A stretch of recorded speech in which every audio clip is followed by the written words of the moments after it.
हो गया, आप बोल लिए। आप तो अपनी बात कीजिए माननीय गृह मंत्री। माननीय अध्यक्ष जी, मैं व्यवस्था दे रहा हूँ इस पे, मैं व्यवस्था दे रहा हूँ अभी। अरे भाई हो गया। गृह मंत्री जी मैं व्यवस्था दे रहा हूँ इस पे भी। माननीय अध्यक्ष जी, माननीय सदस्य वेणुगोपाल जी ने एक प्रकार से दो मुद्दे उठाए।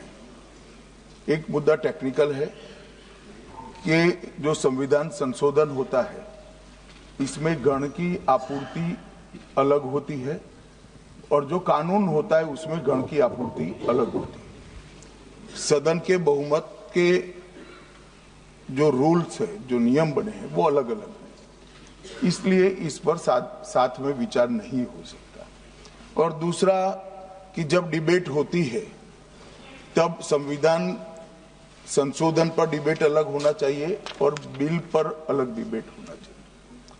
माननीय अध्यक्ष जी, ये जो 3 बिल, एक संविधान संशोधन और 2 बिल सदन के सामने अभी प्रस्तुत किए हैं, उसमें से संविधान संशोधन करने के बाद महिला आरक्षण को लॉजिकल एंड ले जाने के लिए ये 2 कानून जरूरी है, इसलिए 2 कानून साथ में लाए गए। एक प्रकार से संविधान संशोधन होने के बाद जो जरूरियात उत्पन्न होती है उसी में से ये 2 कानून लाने का सोचा गया है।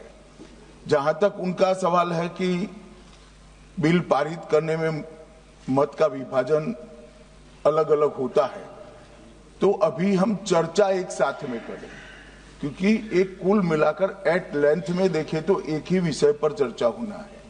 जब आप बिल पारित करोगे तो स्वाभाविक रूप से तीनों संविधान संशोधन में अलग डिवीजन होगा और बिलों की डिवीजन की जरूरत पड़ी तो भी वो अलग होगा।